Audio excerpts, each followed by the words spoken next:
Welcome to Bachelorette, a podcast so educational it could be a university class. With your hosts, Danielle Dick McHugh, Kim Hannah, and Bill Henninger. Welcome, everybody. It is Bachelorette time, and we are in the fantasy suite portion of the season. How are you doing, Kim? I'm good. How are you doing? I'm good. I had to go in front of the city council last night to talk about parking in front of the dementia simulation house. And it wasn't quite Parks and Rec, but there was a 35-minute debate on a four-way stop, and it was something. I much prefer watching the city. Most people don't know this about me, but I enjoy getting like 3 drinks in and watching the city council meetings at night on replay. I find them to be funny. This was less funny because I couldn't drink. So I was going to say, in a former community that I lived in a former job, I had to go to a lot of that city's city council meetings. Really? And it was at that point when I realized that I could never be a politician myself, because there is no way I could keep a neutral face if someone was at the dais for their 5 minutes of public commenting.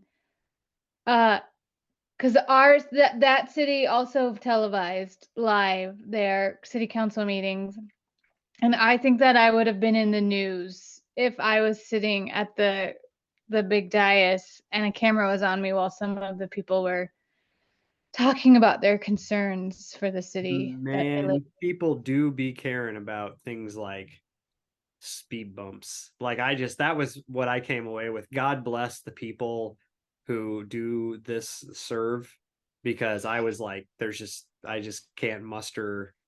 There's things I'm passionate about, and there's a lot of things that I'm like, I just can't do it. Parks and Rec is a documentary. It is not a sitcom. Mm-hmm. And I wasn't in the meeting, but I heard about a meeting where a member of the community was complaining because the park was too loud, because there were too many children playing in it. One in, one out at the park. Like, you can play at the park, but you have to be silent and you cannot have fun. Stop bouncing your balls, children. I mean, love it. All right. Well, question of the day. So yeah. Obviously this is the part where they send them to like some wonderful locale, like where I'm recording from, this beach. I know. Look at you with your Fiji background. Ooh la la. What would be the place of your dreams to travel to? I'm sure we've asked this question before, but we haven't asked, what is a place that they would send you to and you'd be like, pass? Mm-hmm. And so it doesn't have to be like a destination place. So it doesn't have to be like, oh, I've always thought, Paris is kind of dirty. It could be like they send me to Cleveland and I'm like, I would love to be sent to Australia or New Zealand. I think that would be, I have a goal in my life to go to all 7 continents. Mm-hmm. I only have 3 so far, so I need to get working on that. I've never been to South America or Africa or Antarctica or Australia, Oceania. So I want to so if they sent me to Australia or New Zealand, I would be all in. Or South Africa. I think that would be beautiful too, for like a fantasy sweet state. Right. Yeah. I would have said this even before February of 2022, but please don't ever send me to Moscow or I have no desire to visit Russia. None at all. I actually had a we'll say relationship with someone who was obsessed with Russia back in my 20s, and that kind of turned me off the country, and then just everything has turned me off even more. Really? They were obsessed with Russia? Like how some people are like Japanophiles? Yeah, he was a Russophile. Really? Like into like their literature, and he liked it all. The literature, the vodka, the language. He spoke the language. Maybe he's a spy. Maybe he's a sleeper cell, and I just figured that out right now. I don't know. He was very obsessed with it. Wow. I've never heard of that one before. I know. Heard of like France, like when someone's a Francophile They're or like, Anglophile. yeah, They're obsessed with the UK. I don't know what Anglophile is. That's when you're obsessed with England. Oh, okay. Well, I learned So something. a Ruskophile, maybe. A Ruscophile. Huh. Muscophile? Moscow? I don't know. Interesting. No thanks. Don't want to go. Pass. Next. How about you? I've always wanted to go to Korea. And so I think if Oh yeah. like Korea were on the docket, I would be really excited about that because I think they have a lot of cool, lots of different things you can see. They've got like really interesting geography. So I'd be into that. Yeah. For the hard pass, Disney World, like I Yeah. I went when I was in high school and I wasn't impressed. And it's like I gotta imagine it's like it's only gone downhill. I have no children. There's no reason why I would be interested in it. So I went as a 3-year-old with parents and a sister, and one of my parents doesn't like crowds. mm, So he hated it, and we didn't really have a good time from what I remember. And then I went as like the summer, one of my summers, either in high school or right before college. mhm, And we had, maybe I was 21. I feel like I was drinking. But we had fun as adults, mhm, not having any children with us. mhm. But everywhere I looked were miserable families with overstimulated children, and it didn't look like any of them were having fun.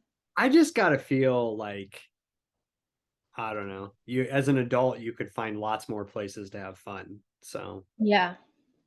my wife is waving at me through the window. Uh, bought her a brand new hedge trimmer, and I'm waiting for her to come in and be like, "I cut my finger off." Like, we need to go to the ER. You need to stop recording. All right, you ready for the recap? I am. Also, North Dakota. I've got no interest in, but I just really don't think North Dakota's in the cards for The Bachelor. So, unless it was a hometown visit. So, Oh, I will be going to Fargo, North Dakota next summer for one of my beloved, and I'm saying this seriously, I love this cousin, one of my beloved cousin's weddings. And honestly, I think the only reason I would go to Fargo, North Dakota is for Maddie and for this wedding.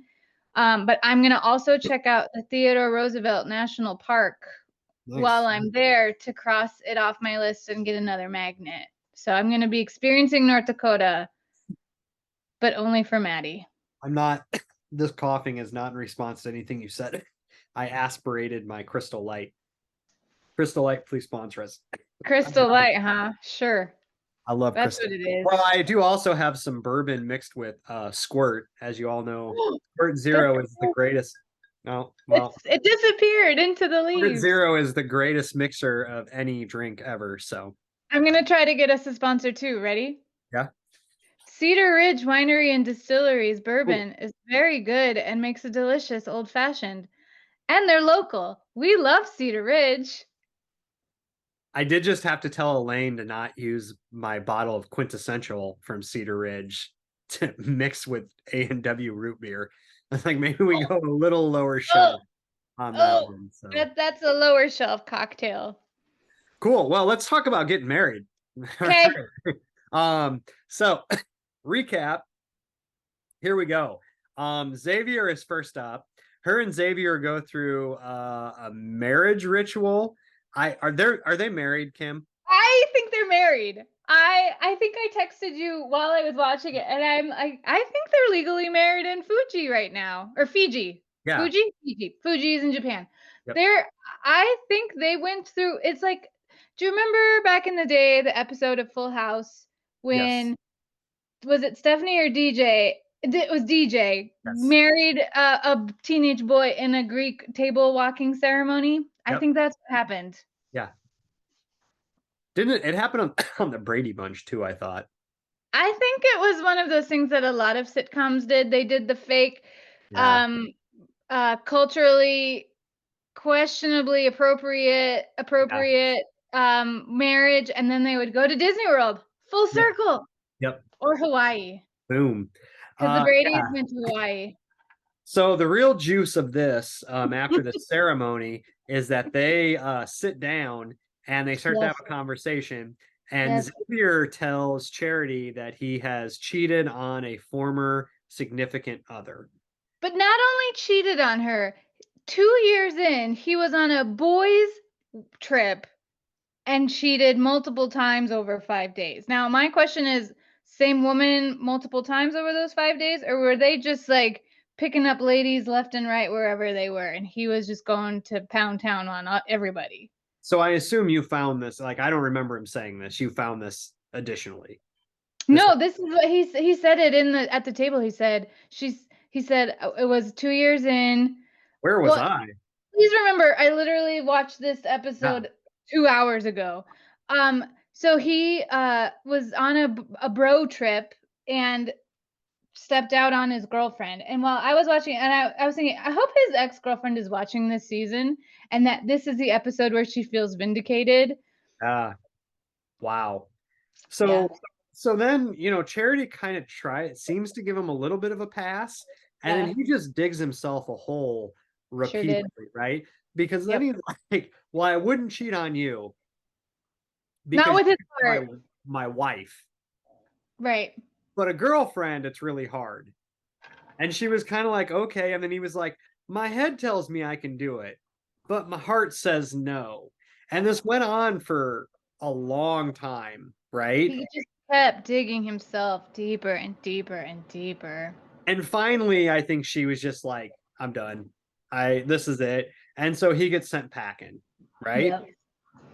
Do you think that he knit the sweater that he was wearing? Yes. Where that's going to come up here. Oh, okay, sorry. So then after that, we assume that Charity goes with Joey after this, but we don't know the order of the dates, right? Right. She decides they're gonna go on an ATV ride, and it like dies in the middle of Fiji. I think my very minimal knowledge of cars that the clutch went out because they couldn't here. So that's a bummer. Then they walk around, they make out. It looks beautiful. And then they go out to dinner. He tells her he's a people pleaser. And she says she's a people pleaser, which I think is what Danielle and I had decided on Joey, right? Is that what you didn't see is that he basically makes himself whoever he needs to be to make the person he cares about happy. And if you haven't, go back to last episode, Danielle and I just talked this to death about the advantages and the disadvantages of people pleasing. Well, and also it's his job. His job is to be whatever the client who's taking tennis lessons from him needs him to be. So it's not just in relationships. I think that's how he has to be at work too. My favorite thing about this season has been the knowledge we've gained about how little you think about tennis coaches. Like, they are just men whore. They are out there. I don't trust them. Yep.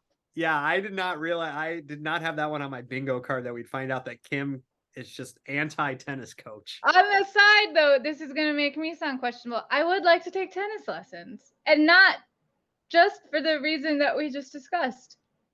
Just to learn tennis. I just want to learn tennis and golfing. So then the big thing with Joey, she admits she loves him, right? Yeah. And Joey loves her. He's got his big puppy dog eyes. She goes on a date with Dotton. I think I said that right. They ride the water skis, which are basically just ATVs for mermaids. And then they make out on a beach, and then the two of them talk at dinner. Dotton essentially says that he didn't know what the show was about. And then one of the guys said that he was going to get engaged, and he was like, oh, that's cool. I'm not sure I totally believe that. I don't buy it. I also think it's a little questionable if somebody's just like, you're going to get engaged. And you're like, okay, cool. And then they go to the fantasy suite. She says she loves him. She's telling everyone she loves him. And then at the end, Erin comes back. She's really excited about it. She says she really thought about it. It was really on her heart, and she was falling in love with him.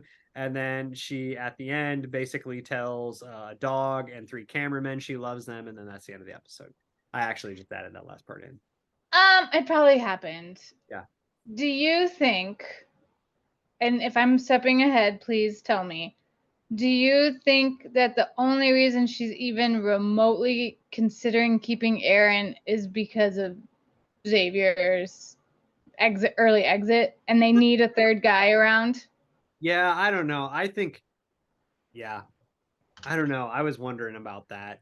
Elaine Conspiracy. saying so she basically just subbed Aaron in for Xavier. Yeah. Yeah. Yeah, I don't know. Yeah. I never thought much of Aaron. Like I didn't think he was that great of a catch, but different strokes for different folks. I have one more catch Yeah. in the recap because I notice these things because Oh, yeah. I have a sickness. Yeah. So there's so much. I just noticed for whatever reason tonight there was a lot of product placement, Yes.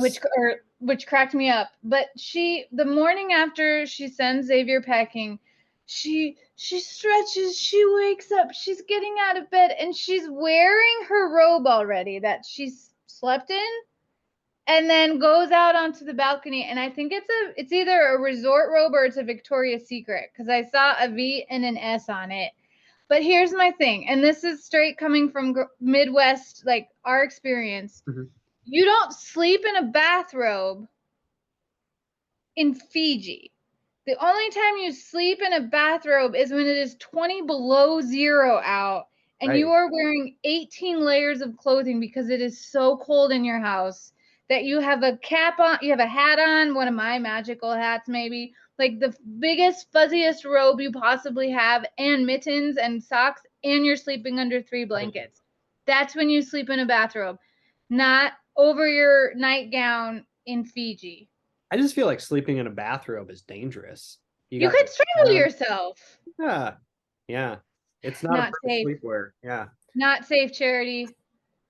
All right. So the concepts. Yes. Xavier, first off, the green Yes. sweater t-shirt. What was that? He's in Fiji, I assume is a warm country. You are correct, it is. Yeah.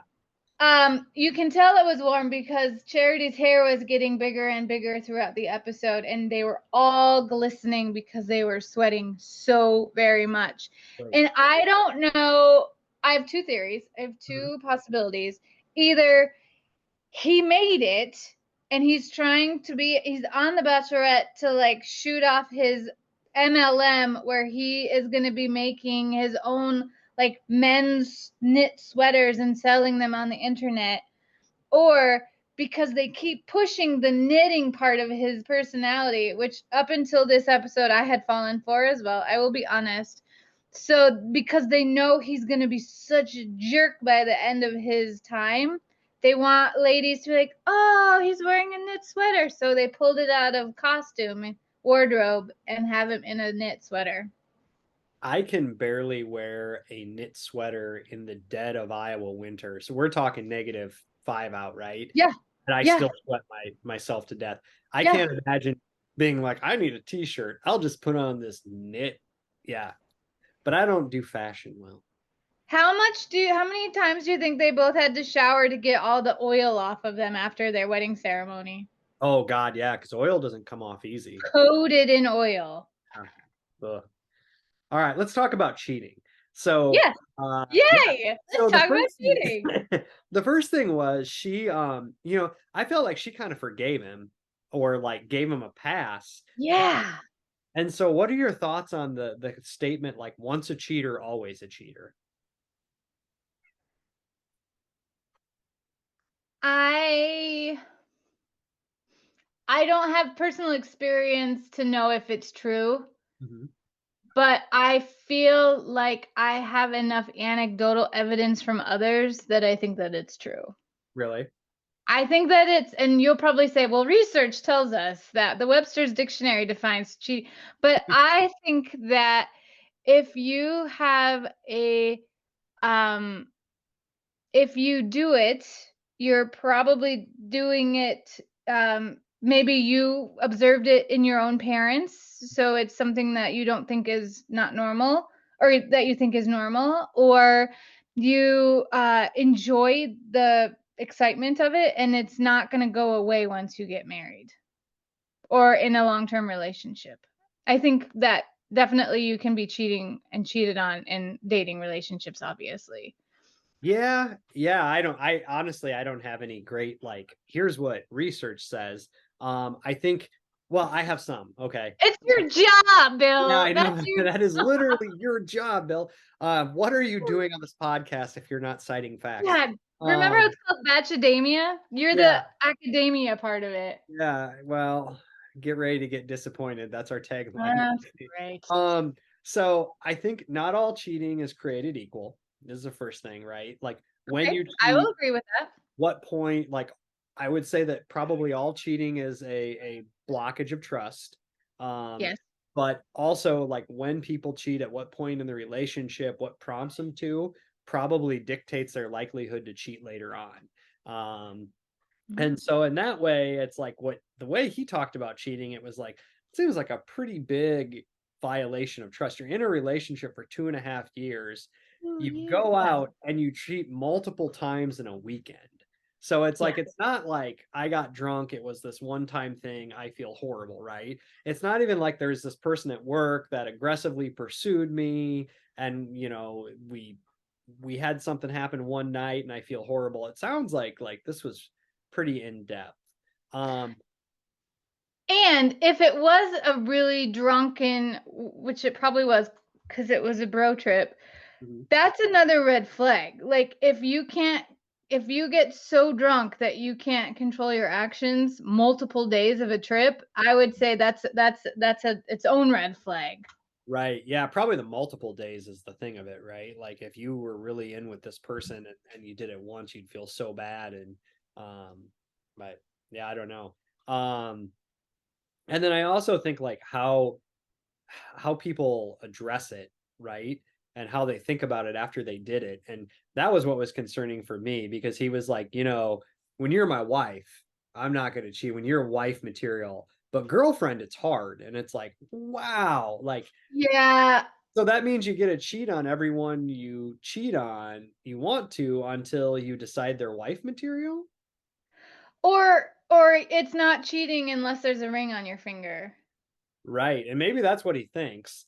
And honestly, like, I guess it's not cheating. If you have an open relationship and both parties agree, it's not cheating, right? Right. Maybe he just needs to say he wants to be in an open relationship as opposed to like, right? I mean, Yeah.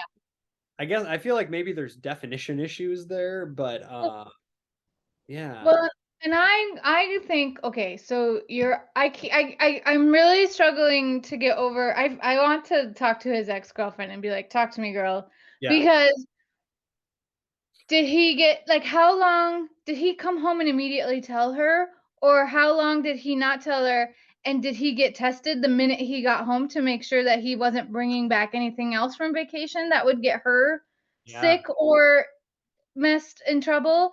Like how I needed more detail because I needed to know how quickly he came clean with her so that she knew that she didn't need to worry about other things happening as well. for sure. Yeah. Yeah, I feel like she made the right decision there. I also kind of felt like he wanted an out. Like he kept like talking, and I just felt like what he wanted was for her to say this is over, which is what happened, right? It's the classic guy thing. I don't want to be the bad guy, so I'm going to have you break up with me. Yeah, because he kept like escalating it, right? And she was just like, and you could see she wanted to keep him. And maybe this is her fatal flaw, right? Is that Yep. she sees the best in people because it's like you could tell she was just going to keep giving him like concessions and concessions. Yeah. And the funny thing was she said several times, he reminds me of someone I dated before. And I think the issue was that they were a cheater. And then it was like in the end, that's exactly who he was. And she was Yeah. still making concessions. So Hey man, the heart wants what the heart wants, and she wanted that knitting king until she didn't. I will say that during their conversation and all three of their conversations, her background as a counselor Mhm. is so apparent in how she communicates with them and asks them questions and asks them for follow up and clarity. I feel like that has been very clear and very obvious this entire season, and we definitely haven't seen that in earlier seasons. She's a really good communicator, and She is. it's probably a good example too of like somebody who is educated in the area and knows what they're doing can fall into the trap as well, because it's like she even called it, she identified it, and she was still willing to give him like until he was basically like, no, I will cheat on you again. Yeah. Because when you like somebody, it's really hard to see the bad thing, even when it's like kicking you in the head. Exactly. It's like, but I like him. Yeah. Yeah. So Joey, how do we feel about Joey after this? He just has this like wide-eyed innocence. I told Elaine we have these two neighbor boys, and it's like when you walk outside, they run up and they tell you about their day. And it was basically the same way Joey was talking to her. He's like, yeah, but sometimes I feel bad and I want to people please people, but I don't know. And so then I found a snake and that's what happened. I think Joey is a big golden retriever. Mm-hmm. I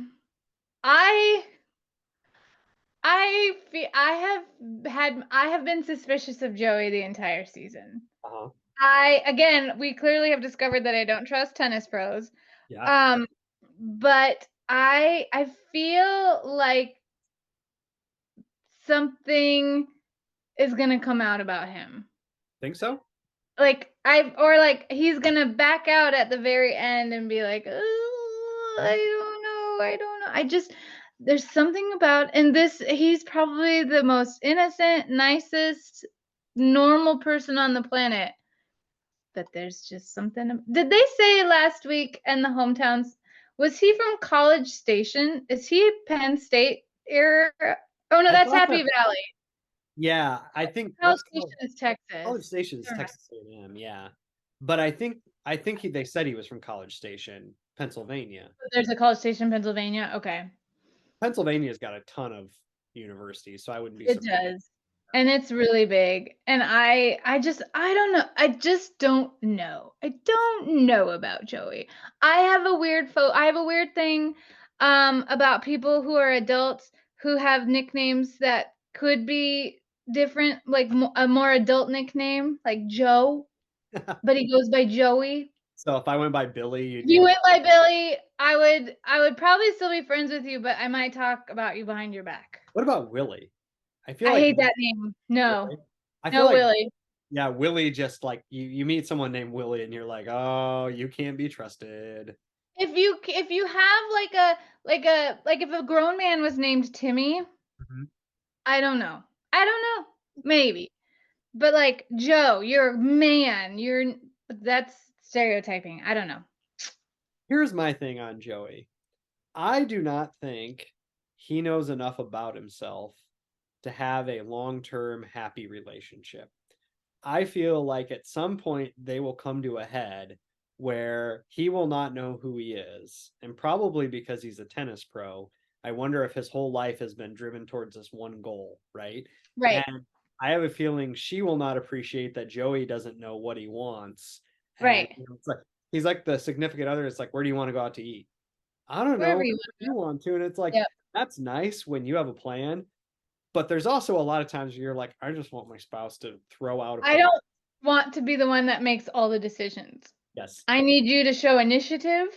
Well, and is he going to move to, like, she has a job and a practice. She's very established. Is he going to leave beautiful Hawaii and go to South Georgia or South Carolina or wherever she's from? Like, and I'm sure he probably would say, yeah, he'd be like, yep. You could get a job anywhere. So yep, that's what I'll do. And it's like, that's great. But like 10 years down the road, are you going to be like, oh, wow. Bill, let's be honest. None of these people are going to be together in 10 years. That is true. Yeah. Caitlin just broke up. Like, yeah. 10-year, their 10-year plan is not with each other. Well, they're also all like 25, 26, which is when you really should be dating and breaking up with people. Like that is exactly to dump someone. One decade. Yep. Take the next person. Speaking of dumping people and taking the next person, she loves everybody this episode. She does. I'm pretty sure that she is the first person to ever tell multiple people she's in love with them or she's fallen in love with them or some derivation of I've arrived at this imaginary place called love. No, Clayton, Did he? because he told Susie, and he told one of the other girls, right? I don't think so. Oh, maybe I dreamed Not it. in okay, let me rephrase that. Not during the fantasy suite, I don't think. Oh, okay. Like I think that is like I think now Because I thought that was part of the whole drama with Gabby and Rachel and what's his face? Clayton, right? Clayton and yeah, Susie? you've got a better memory for stuff like that than me, so I feel like I I should. don't know. I'm probably wrong. But But anyway, go ahead. Keep talking. people have an issue with this, and I saw it all over social media. This feels like a people on social media who I'm not sure if they have any right to feel betrayed, but they do. Feel like this is a big betrayal of someone's trust, and they can't decide whose. Like, first off, do you think it is? Is it okay to tell multiple people you love them? Well, we're talking about like communication and consent. All three, well, two and a half. I'm going to count Aaron as a half of a person. All three of these, two and a half of these guys know. No, two of the guys know that the other one is there. Nobody knows Aaron is there, I'm assuming yet. But they know that she has a relationship. So I think if you're dating two people at the same time and both of those two people know that you're dating them, then maybe the I love you is better than if you're dating two people and they don't know that you're dating two people and you tell both of them that you love them. Mm-hmm. It's going to make it real awkward when you're watching it together, and it's like, oh, Right. whoa. Well, right? Whoever she's with now, if she's with somebody, they watch that episode together Monday night, and I'm wondering if maybe they had to have a little conversation afterwards. Hopefully she disclosed before, right? And this wasn't like he wasn't sitting there and like, oh, okay, I didn't know about this. We need to have a conversation. Well, I don't know. I I think that I like all of the guys, but I don't like any of them for her. Really? I'm going to go out and say I like Dotton. I really like Dotton. I don't know that they're the best match. Interesting. Zoe's all right. I don't think they're a great match. I definitely don't like Aaron. So I think whoever she ends up with, me personally, I but think her and Dotton are a good match. I think they have good energy. I think they seem to have the same like idea of what a relationship and a partnership is. I think they have a lot of chemistry, and I think she really likes his family. That's a big part, though, right? Mm-hmm. Like in some ways, I think getting along with your family, your in-laws, is just as important as getting along with your spouse. Many a Absolutely. relationship has been torpedoed by an overbearing father or mother-in-law. 100%. There's so many articles every day on BuzzFeed about my nightmare in-laws. Yeah. First off, I think I've talked about this before, is that I don't really think that when people are like, I'm falling in love with you, I'm never really sure that love is like a destination and then you are in love with this person and Yeah. never changes because the divorce rate wouldn't be 50%. Mm-hmm. That's the case. And so I think what they really mean is I'm ready to make a long-term commitment to you. And I Yep. feel like you're someone that I could really start to invest my time and my emotion in. And then in that case, I guess I don't feel as bad. I don't feel like it's as much of a betrayal. I could see how you could feel that way about multiple people. But I do think there is this assumption between everyone involved that you only say it to one person.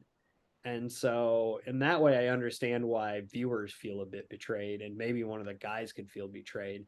But I don't know if Charity should feel bad about it. I feel like there's a lot of moving parts, and I wanted to come on here and be like, and here's what I think. I wanted to be a real sports talk radio guy and be like, they should get rid of her, but I feel like it's really, really complicated, and there's no good like data or research that I can fall back on and be like, here's how you're supposed to do it.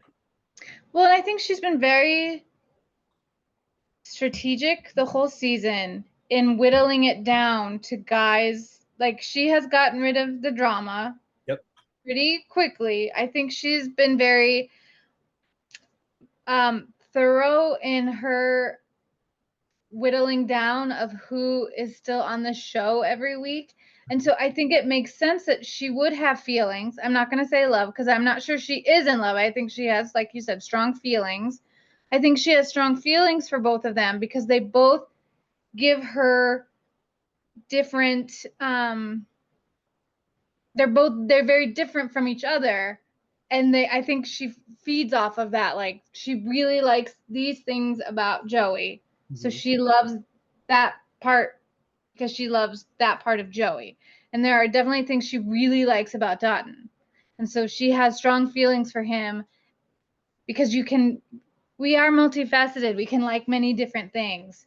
But now she has, like, that means that 3-hour finale is going to be full of tears and lots of like freaking out because I'm not sure how she's going to handle it. Yeah, maybe that's the other issue people have, is that like they are very different, and it's like, how do you reconcile that?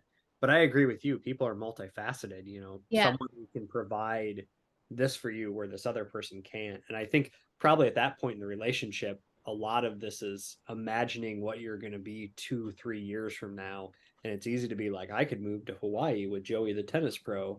I could, Dotton and I could do X, Y, and Z. Aaron could be telling me how many kids I'm supposed to have. And that was a joke.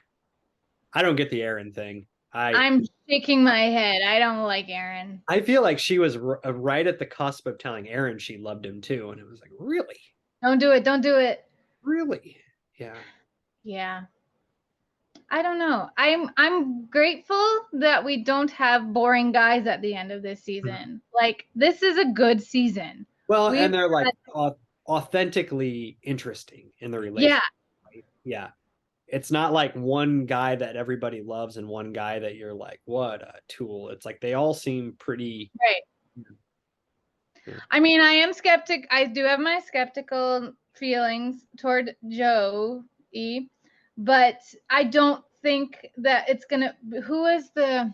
Gosh, I have such a bad memory about the seasons before I really started watching. But there was one guy that, like, after, oh God, who was it? He was wearing a blue sweater and they were sitting in an Airbnb. It was clearly a rented Airbnb, and they were having a conversation. And then he went out into the backyard and it was Rachel, Rebecca Coffrey, and what was the guy's name? But I don't feel like and she was like something like that this season. Yeah, he was like, you need to go. Or she was like, you need to go. And he was like, should I go? Should I go? And she's like, yes, go. And he's like, okay, I think I'll just go. Yeah, that's right. That's right. But I don't think we're going to have something like that this season. Ben? I think it was Ben. So. Yeah. I just remember seeing video of it and going, oh, that's bad. But I didn't watch the actual season. So. All right. Yeah. Okay. Because I think that she has done such a good job of communicating and have kind of I don't want to say forced, but allowed and encouraged a lot of communication with the guys as she's gotten closer and closer to the end. Should we consider this season of The Bachelorette as a model for young men on how to treat women, date women, communicate with women based on what we've observed this season? I'm thinking, with all of the backlash from people who've clearly not seen the Barbie movie, I'm comparing and contrasting some of those thoughts and personalities with what we've seen of most of the men this season. Even the ones that have got booted off early, they were always they seemed to be very respectful to each other, For the most part, they were very respectful to her. Every single one of them pulls out a chair before she sits down when they're having a meal. I don't know if that's the producers telling them to do that or if that's just a thing they do, but it just seems like this season particularly, Right. there's just been a good example of the importance of communication and all that goes into a quality relationship, a quality conversation. What are your thoughts? No, I agree. Yeah, I feel like this has been like you didn't even have like the over the top alpha male guy in No. season, and obviously the whole Bachelor or Barbie discourse has been about like alpha males and you need to be an alpha, not a that's all over social media right now. But I agree. I don't even think it has to be for like young men. I think just like a good partner, right? Yeah. Like a good partner does these things for their partner. And also I think her ability to set up boundaries. Yep. And like with Xavier, I mean, I felt like she gave him a lot of chances, but she also didn't let him get away with, just basically being like, well, I might cheat. I mean, I might not, right? But like also not just like, saying fine, whatever. But making him kind of think through it. I think, yeah, it's a good example of how to talk in a relationship instead of argue. I just found it very refreshing listening to all three of the conversations this week on when they were sitting outside at the beautiful resorts with amazing looking food that they weren't touching and the conversations that they were having and then just reflecting on all of the ridiculousness that has been in the news the last few weeks with comments about how men should behave and how real men are. And I'm like, you clearly have not seen the movie if you are making these comments about what you are thinking the movie's even about. You've seen like the I'm Just Ken video and you assume you know exactly what the movie's about. So I just found it really refreshing. And I just want to say thank you, Xavier. You let me down, but I appreciate that you did tell her ahead of time. Like this could have been something he kept in until after the final rose or the men tell all, and he told her so that he also seemed to be really excited about the sex.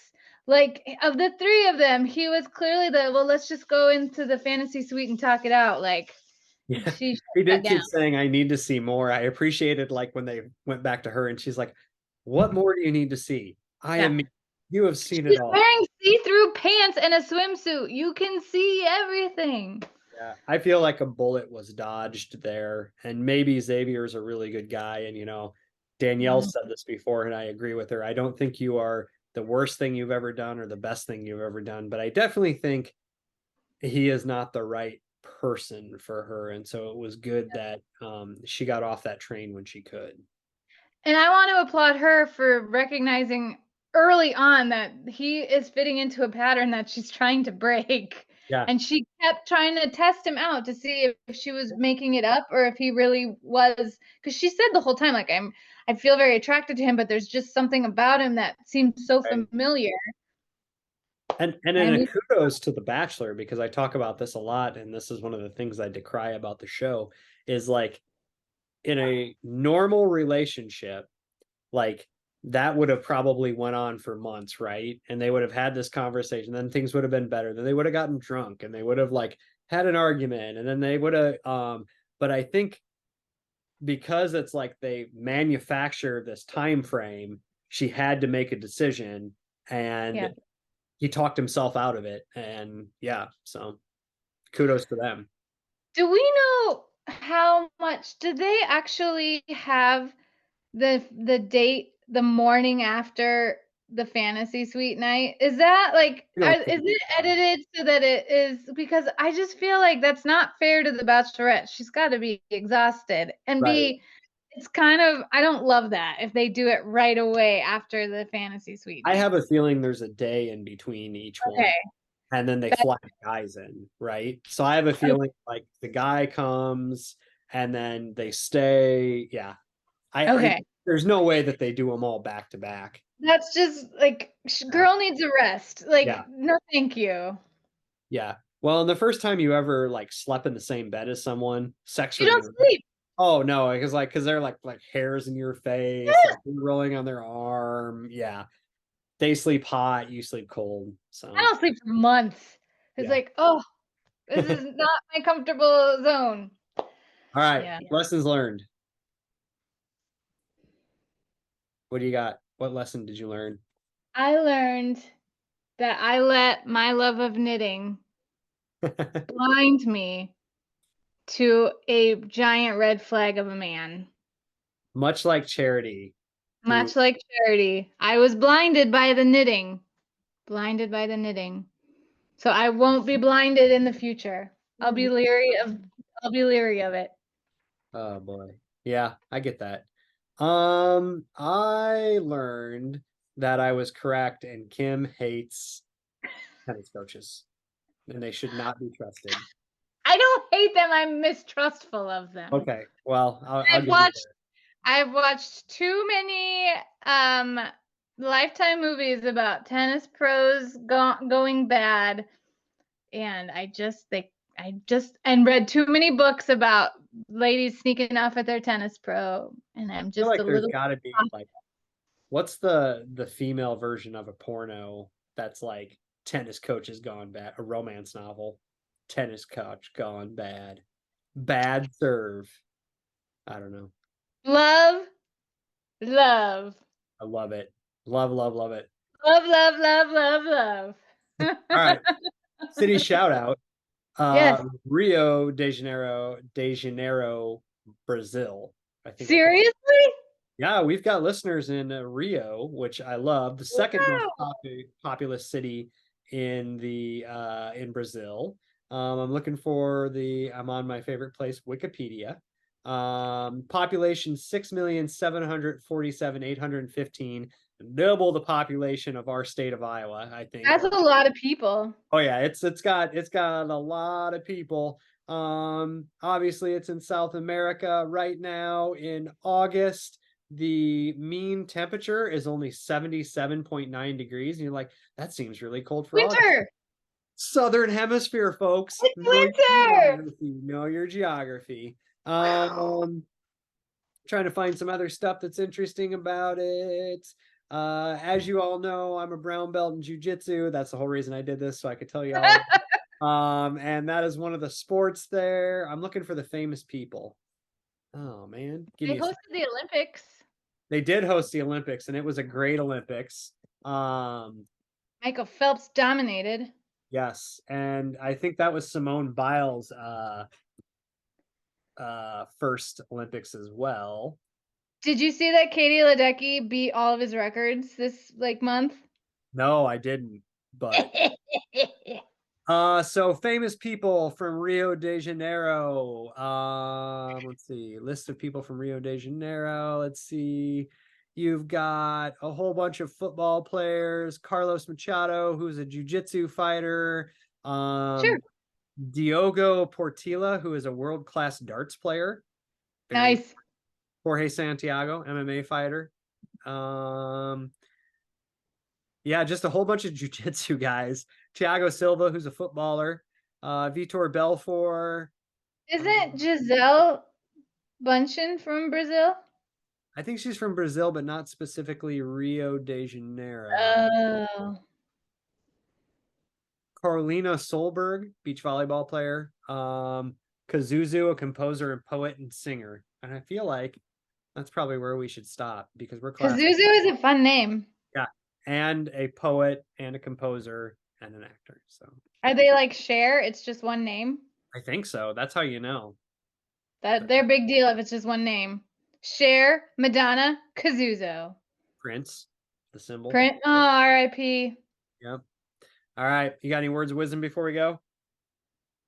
I don't. Are you ready for school to start? I am not even a little, and I have a bass. My buddy owns a cabin, and we do an antique bass fishing. Oh yeah. Every summer, I'm doing that instead of prepping for class. and I'll come back and panic prep next week. I love it because I'm on vacation next week too, and I can't wait. I have a class of 170 students this semester. I didn't even know we had spaces that could fit that many students. We could get up to 210. What's the class? Human identity relationships, all about dating, who you are. Are you going to talk about us? Yeah, for sure. Actually, I have an extra credit where if you listen to one of the episodes and then you make a comment in the discussion board, you get extra credit points. If they listen to this episode, make the comment in the discussion boards, Kim doesn't actually hate tennis pros. All right. And we'll see if anybody does it. I love it. Usually I drop the name of a fruit in an episode and I was like, what fruit did I name? And it's like, yeah.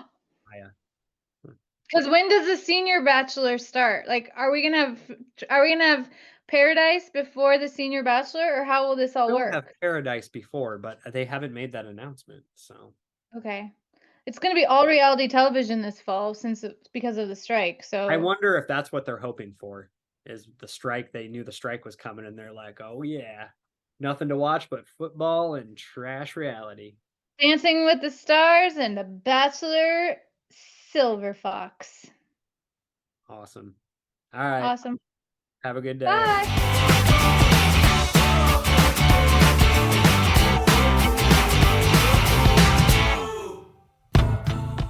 You have been listening to Bachelorette with your hosts, Danielle Dick McGee, Kim Hanna, and Bill Hennig. All thoughts and opinions expressed on the show are solely those of the person who spoke them. If you enjoyed the show, please subscribe to the show, leaving a 5-star rating and review wherever you listen to your podcast. Also, please share with your family, friends, colleagues, and other ardent Bachelor fans. If you have comments or questions you would like us to address on the show, you can email us at bachelorette@gmail.com. Or on the Twitter with the handle @Bachelorette. Thanks for listening.